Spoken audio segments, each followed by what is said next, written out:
The 269th day of 2024. Good day, everybody. September 25th. This is your Santa Clarita real estate update. I'm going to cover a few items here that I put together for today's show. Also, I did delve into the Valencia single-family residence statistics for 180 days, just looking at those trends, price per square foot, days on market timeframes, and from all indicators, that market is still very reflective of the rest of Santa Clarita, very much in a very high sellers market.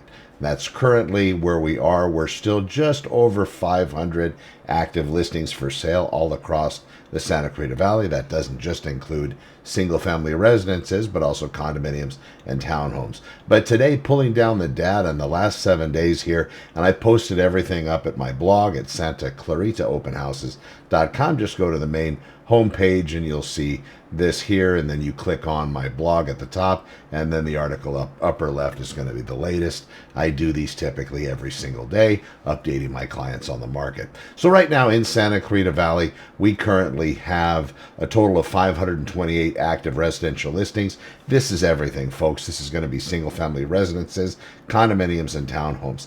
With the changes in real estate, with the contracts and the way that the commissions are now being reflected online, or I should say not being reflected online, that really hasn't seemed to change the market much. We're noticing, as in some circumstances, the sellers aren't offering as much as they have in the past, but it's going to depend on that particular seller and how much value they actually believe in another agent bringing an offer for their property or offering a commission to other agents that could potentially have real estate buyers interested in purchasing the seller's residence that's going to be up for sale.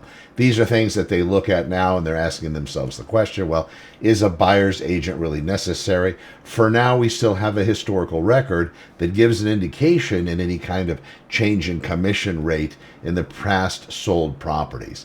I don't know how long that data is going to be available, but it does indicate that the commission does impact apparently offers and offer time frame.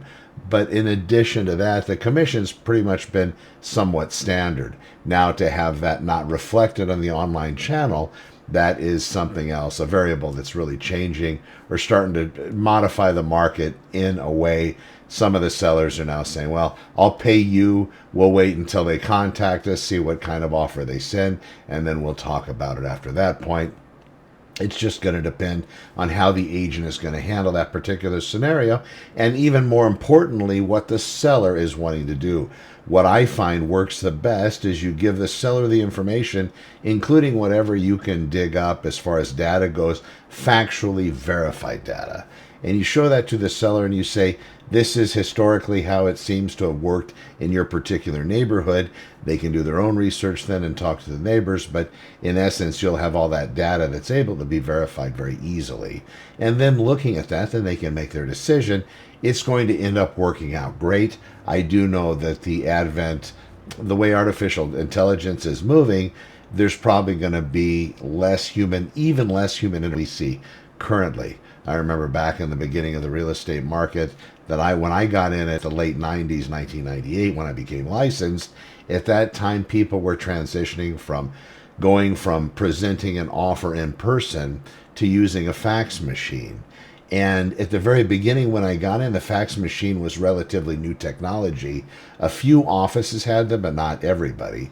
But I remember at that time, agents were very skeptical of actually faxing an offer to another agent. The traditional way it was done is the agent would package the offer and hand carry it over and find the actual listing agent somewhere.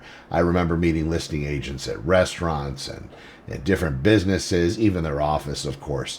But the market was so at one point that we were actually doing offers on the hood of a car and submitting them at the property. I remember that hot market back before the advent of all the technology that seems to have made things a little bit easier. But I will say that easier doesn't always mean better, in the way that right now, and if you've sold or bought real estate recently, you'll know this, it's very simple to get things signed. and it's coming via a system online that allows you to provide your digital signature. Well, that's a lot of power through a computer. I understand that it works and it's verified. Maybe it's even more verified than a human signature. But there are interesting questions that get asked after people are signing because they're not really digesting what they're signing. Something gets sent, and I always try to send it to my clients two ways. I'd like to send it to them in just regular PDF format with no signatures necessary. It's not on the system that has them sign the document. On the system that has you sign the document, of course, it gives you a chance to read it, even download a copy, and these sorts of things. But that being the case, it still doesn't tend to be done. People don't seem to print it out and look at it or even read it and go through it. They seem to click and sign, and I find this out later when they're asking me questions about what they've signed after I've already taken the document and had it submitted. Thank God nothing has occurred where they say, oh my gosh, I didn't know that, let's do this, because documents, whatever's presented, it's all very important. But there are some that carry a little bit more weight with them. I'll give you an example of that. A removal of contingencies. That's a pretty heavy document. Probably heavier than maybe even signing the one that says who's working for who, or signing the document that talks about the market conditions maybe being such that your house could gain value or the house that you're buying could lose value. There's actually a contract or a document that's within the real estate process that you have to sign as a buyer, talking about that.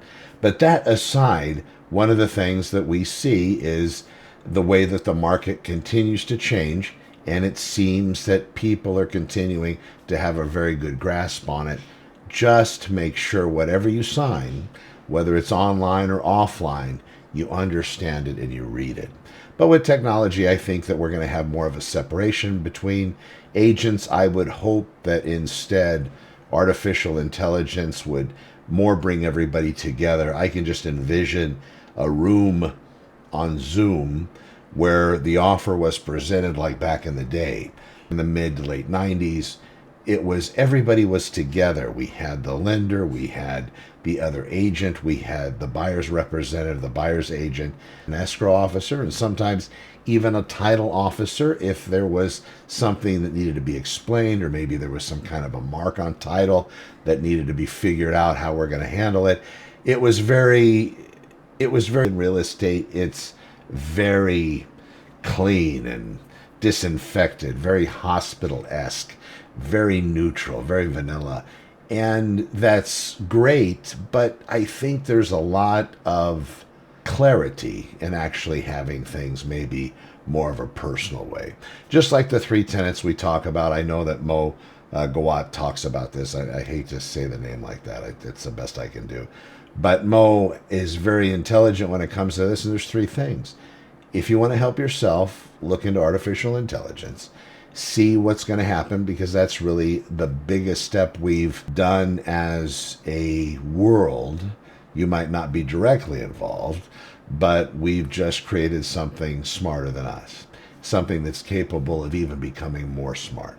So that's number one. Number two, with that, make sure you check it from a truth perspective, because as with everything, hallucinations or untruths seem to come up from time to time. So we're going to see that change a lot in the future with regard to everything, including estimates of value for residences. Once these people learn how to bend this new technology around getting people different prices for their houses, and then building that entire dynamic around somebody that might be asking a question on Facebook that could indicate they may be interested in listing their house, and then at that point having everything activated within all their social media. Every time they turn on the TV, even the commercials being designated in to have them do or contact a particular person that's paying to have that technology implemented, but basically giving this person everything that they would normally do, but offering it up to them on a plate, so they really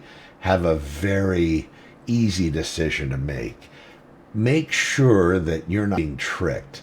And I know I say that a little tongue-in-cheek because I feel like every time I start talking about something like toilet paper, all of a sudden I'm seeing sales on my social media for different types of toilet paper, and I haven't even done a search. I haven't bought it on Amazon, nothing. But you talk about it, it starts to appear. Just be wary. The best thing you can do is have that human contact here in the local area wherever you happen to be interested in selling or buying. If you're in Santa Clarita, Greater Los Angeles, I'm Connor with Honor. Please check out today's cast and also the my blog article. I did go over the inventory. Very much a seller's market. We're going to see here coming up that I believe properties are still going to continue to move. We did have the big Fed meeting. They did reduce the federal interest rate, and the banks have then started to adjust a little bit accordingly. Somewhere around high fives, low sixes is where that interest rate currently sits. And of course, that's going to depend on your credit worthiness, your wherewithal to finance and borrow money. But again, that's about where that rate is. And it looks like that's going to continue to maybe creep down a little bit as we get closer to the election, the end of the year. But 2025, anybody's guess. It looks real estate's going to still continue modest gains between now and then. If the interest rate would have dropped down lower than 5, if it ever makes it there, or even low 5s, the market will start to increase quite a bit in the buyer drive and maybe have more sellers willing to unhook those golden handcuffs and let go of that super low mortgage rate they're holding on to. Or maybe there'll be a mechanism put in place, and this has been talked about, where those mortgages would be made more assumable so that people would have more of an opportunity to purchase real estate, and that could probably carry a premium with it. The banks would have to probably figure out, and lenders would have to figure out how they would monetize that and how that would make sense. I've heard rumors of that. Who knows if that's going to happen? There are certain mortgages that are assumable. So if you want to go buy a house and it's held by a mortgage holder that has that particular type of mortgage, be wary as to how you're going to approach that.